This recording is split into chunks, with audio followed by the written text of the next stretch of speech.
Basic shapes are something that we've been taught since our infancy, learning to put the right shapes in the right slot, their names, even recognizing them, and how to identify them in some of our first math books. Yet somehow I still can't draw them right? Hello there everyone, I'm Sci-fi, a primarily OC artist, and I'm on a journey to make my stories and my art the best that they can be. Alright, so why should we learn to draw the basic shapes? Squares, circles, triangles, and their 3D counterparts make up pretty much everything we see. So, by that logic, if we learn to get really good at drawing shapes, we'll be able to construct almost anything we want to draw. Hopefully, maybe. The few things I'll be focusing on in this video is how they can help me with backgrounds, characters, and basic perspective, because these are tools I'll be able to apply to the art that I plan on making in the future and am making right now. So the first thing I started off with was some pretty basic and simple exercises. And I used this image as a reference for a lot of the boxes, just so I had something to go off of. Something else you could do if you don't want to use like a drawing is you can use Blender, or there are probably a lot of free websites just with a cube, and it's pretty easy to use that if you want to put a square into perspective, or any shape really. And once I did those, I also did quite a few drawing warm-ups and exercises that help with drawing straight lines, hand-eye coordination, and perspective.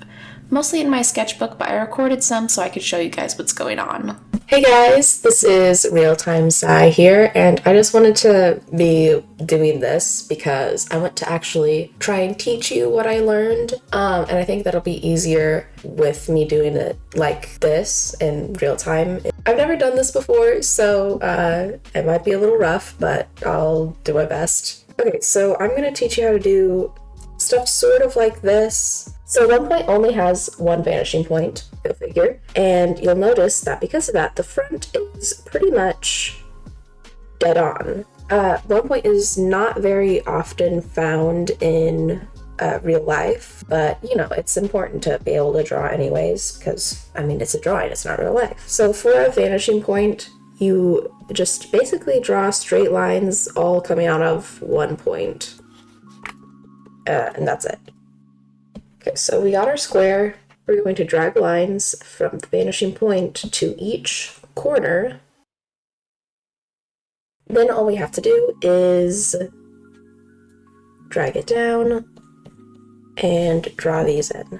Now, something important to note about boxes in perspective is that the lines affected by perspective, they pinch down. They are not going to be parallel, or like parallel like this.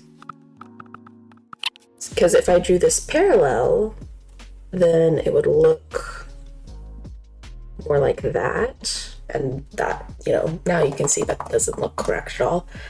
Though these ones are okay to draw parallel because these are not really affected by perspective. This one is just smaller than this one. So for 2 point perspective, we have two vanishing points to think about. So we are going to draw our corner. I'm going to keep it simple and just keep on doing them like in the middle here. Then we can find our corners by using this vanishing point method. And then these side ones are still not super affected by the perspective. So for 2 point, we do not dip down like that, only this way. Okay, now we're going to do 3 point. So 3 point has just another vanishing point, usually at the bottom or top. But this one, pretty much all of your lines are going to be affected by the perspective. So again, I'm just going to do it in the middle. Then we're going to drag our points. Okay, and then from down here, because that's where I put my third vanishing point, we're going to go up. And so now these are also pinching in. Now, if I wanted to draw another shape, say a cylinder, a cone, or a pyramid, I would just find the planes in this shape, then make an X, each line going from corner to corner. And this is our center point. And from that, I can inscribe a circle like this. And it keeps it in perspective. And then connect the lines. And there we have a cylinder.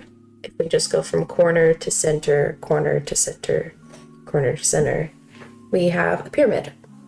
So yeah, boxes are really nice because using a box, you can pretty much make any shape inside of it. So what I'm hoping that you get out of this is that lines in perspective will pinch towards the vanishing point. They are not going to be parallel. And 2, a vanishing point is just where the lines eventually converge. And 3, that squares can help you draw all the other shapes. So squares are the cheat code. Hopefully that all made sense. Let's go back to voiceover sci-fi. Once I got comfy with those warm-ups and the basics of the box, I wanted to try out putting a face into perspective and also seeing if I could use it for consistency. And what I mean by that is that I want to try and use shapes and bisectors to anchor features of the face, which will hopefully keep features proportional, which is something that I tend to struggle with, and also help when it comes to putting the face into perspective or drawing the same person over and over in similar scenes, aka animating and comics. I started with the basic anchors of the facial features. I'm using my OC Dane because I love to draw him, and I have a pretty good grasp on where all of his features are, and I might be a little obsessed with him. The top of his eyes are slightly above the center of his face, and the overall shape of his head is squarish with severe cheekbones. I plotted it all inside a box and set to work on the heads in perspective. You've probably seen a similar trick with heads and bodies before, but in case you haven't, what you do is you draw a face in 0 perspective, or just head on, and draw a box around it. Then you find the center of the box, or add a through line, add a relevant feature, like I did with the eyes, but it's basically in the center, so you know. Now you draw a box in perspective, add the line, and now all you really need to do is pay attention to the features in relation to that line while referencing that 0 perspective head. I'm not sure why that makes it so much easier, but it really does, and I recommend trying it. Though something funny that happened when I was drawing both the lower and the high points of view is that the first head that I drew was not in perspective, and I redid it. So if that's not a sign to do warm-ups and practicing your sketches, then I don't know what is, but honestly, not too shabby. It could have been way worse. Alright, now that we have the face done, let's take a break from characters and move on to one of my greatest enemies, backgrounds. Okay, that's a little dramatic. I feel okay-ish with my backgrounds, at least when I'm doing something that's outside with a focus on a character. But when I make the background the focus, or when I have to draw non-organic objects like a building, then that's when I feel my weakness really starts to show. But now with my new and improved boxes, I actually had a lot of fun drawing this room. I started with drawing a box in the desired perspective, and then blew it up and drew some more boxes where I wanted the bed, desk, and chair. So yeah, basically I just drew a ton of boxes, and it worked out really well, I think. And just whenever I had an object, I just drew another box. I put in some little books, specifically books because I wanted to have the boxes outside of the same perspective that everything else is in. Like, okay, that sounds kind of confusing. But if you look at the desk, the bed, and the room, they're all sort of facing the same way. So with the books, and I feel like there was something else, but I can't remember, I could move them out of that perspective without it looking strange, but like keeping them in the overall perspective, but not following the same lines. I hope that makes sense.